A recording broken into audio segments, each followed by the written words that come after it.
We are starting the stream. We have some good topics today. All right, we're waiting 3 seconds, 2, 1, to make sure everything's going. But our first topic is gonna come from G.Skill. All right, here we go. It looks good. G.Skill launches Trident Z Royal Series. This is for all you classy folks out there. We have, the date is coming in December. There's no price yet, but it is pretty bling.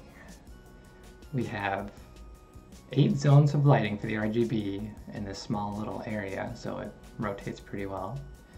We also have speeds up to 4600 megahertz. And we got gold, silver, they're super reflective. Got a little video from G.Skill. Pretty awesome. So that sizes up to 128 gigabytes. I believe it's 8 sticks at 16 gigabytes each. Pretty impressive. You got the RGB, hopefully the music isn't too loud. Pretty expensive looking. Will they be worth it? That's up to you. So yeah, December, here's the speeds, 3046. The higher speeds, looks like there's only 2. And so if you're gonna do some desktop-y work, you're gonna lower speeds.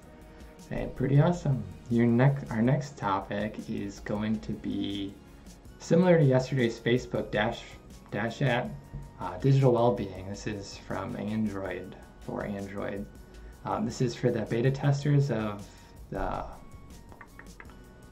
Android One Pie and like Pixel owners. This just launched out of beta, it looked like.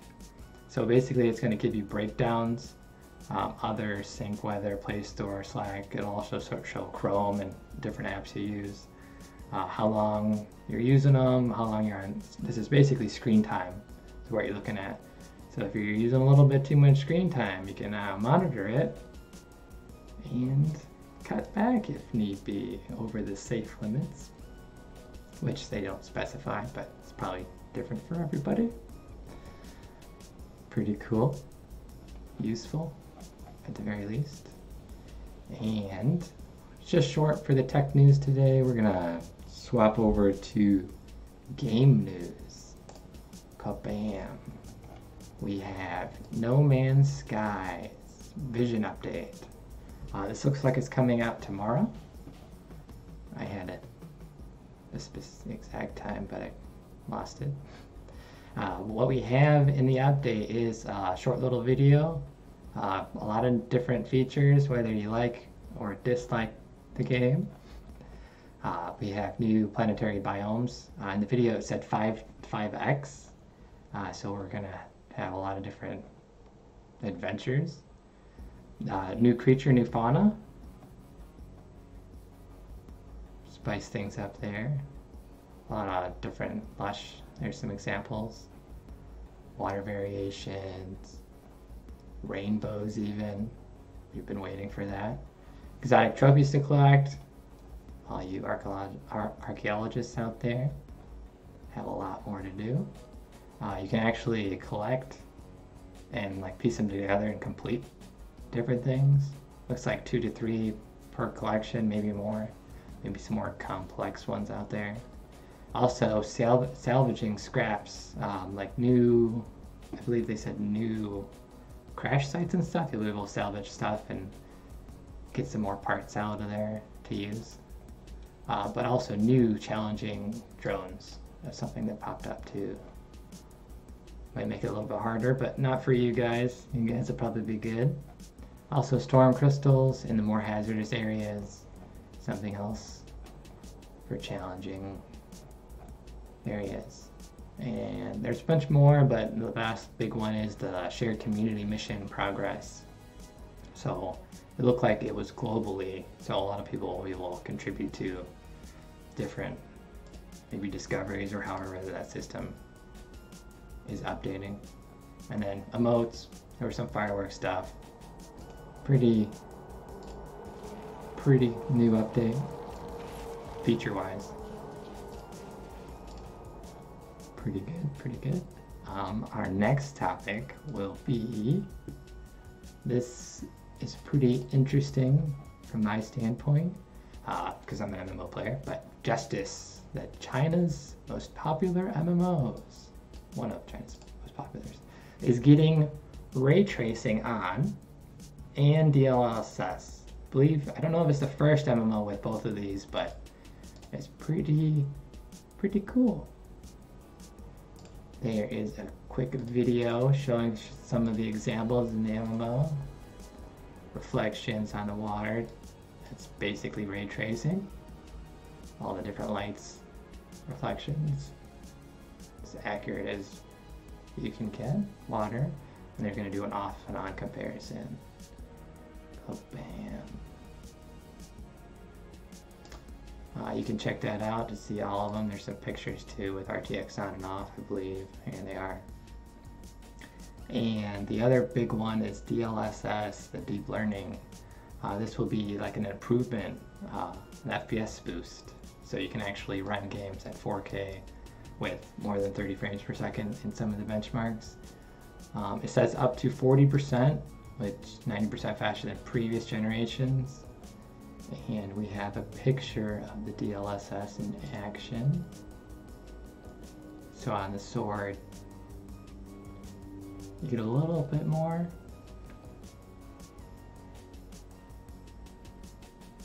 Improved fidelity.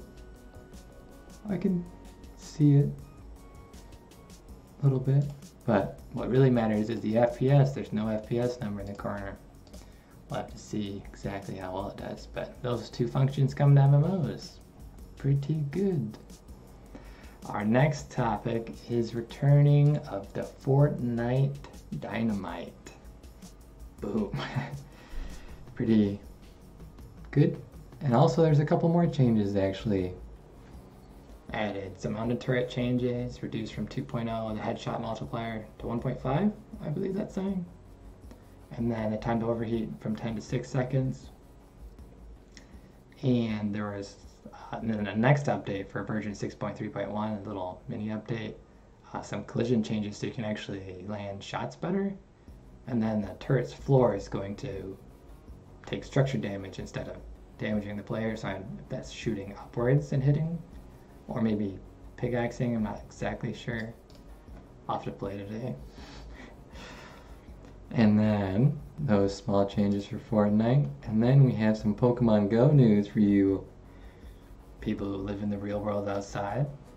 We get Cresselia? I just butchered that.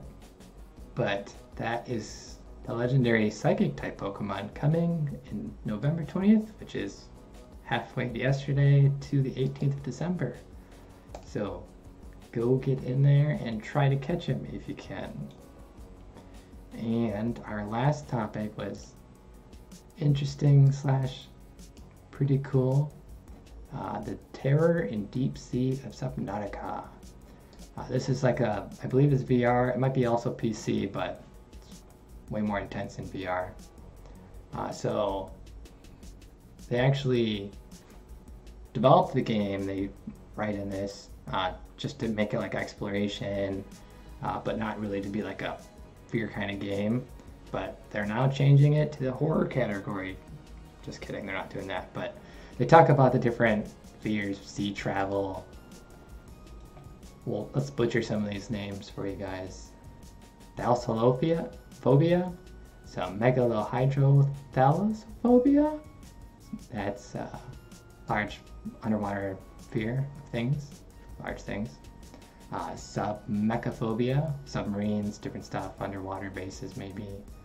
Archophobia, fear of heights. So this is actually like when you're adventuring the sea in like large cliff, you'll see into the deep abyss.